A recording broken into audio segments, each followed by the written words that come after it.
Hello friends, today I'm going to be making some banana bread muffins. The recipe is in the description down below so that you can follow along with me, and if you try the recipe, don't forget to post it and tag me using the hashtag #InTheKitchenWithAli. I hope you enjoy!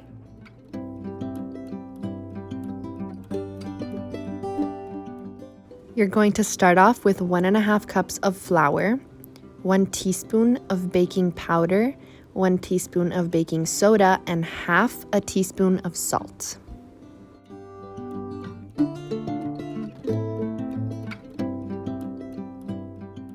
The recipe calls for 1 teaspoon of cinnamon, but I like to add a little more, so you can definitely feel free to add in more or less to your liking. In a separate bowl, we're going to prepare the wet mixture. We're going to start with 3 very ripe bananas. Then you're going to add in 6 tablespoons of melted and cooled butter. You want your butter to be nice and room temperature so that when you add your eggs, it doesn't cook in the mixture. You're also going to add in 2/3 cups of brown sugar. You can also use white granulated sugar. You're going to add in your 1 egg and a teaspoon of vanilla extract.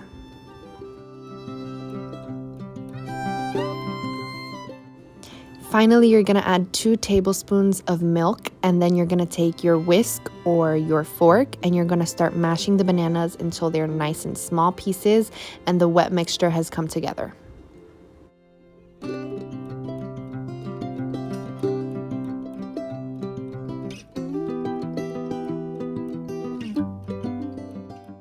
Once that is set and ready to go, you're going to add your wet mixture into your dry flour mixture, and you're going to mix it until it is completely combined and there is no flour residue left over. At this point, it is very important that you have made sure to preheat your oven to 425 degrees. The muffins are going to bake at 425 degrees for 5 minutes, and then after the first 5 minutes have passed, you're going to lower the temperature to 350 and leave the muffins in for an additional 16 to 18 minutes without opening the oven door. The higher temperature for the first 5 minutes of the baking time is very important so that the muffins can puff up and have that nice muffin shape, and that way the texture is just as it needs to be when you finish baking them. I used an ice cream scoop to transfer the batter into my cupcake liners. If you don't have cupcake or muffin liners that are paper or silicone like the ones that I have here, that's perfectly okay.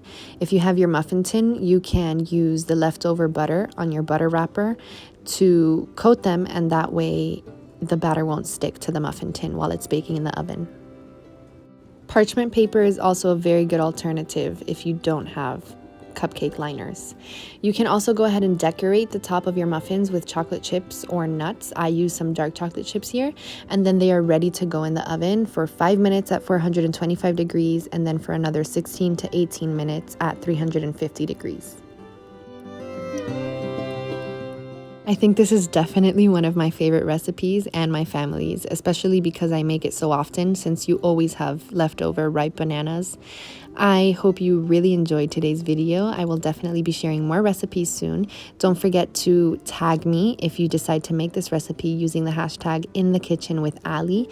You can also like, comment, and subscribe to my channel and click the bell so that you can get notifications when I upload new videos. Don't forget to follow me on Instagram at Ali Cochran Official and on Twitter at Ali Cochran S. I love you guys. Sending you a big kiss.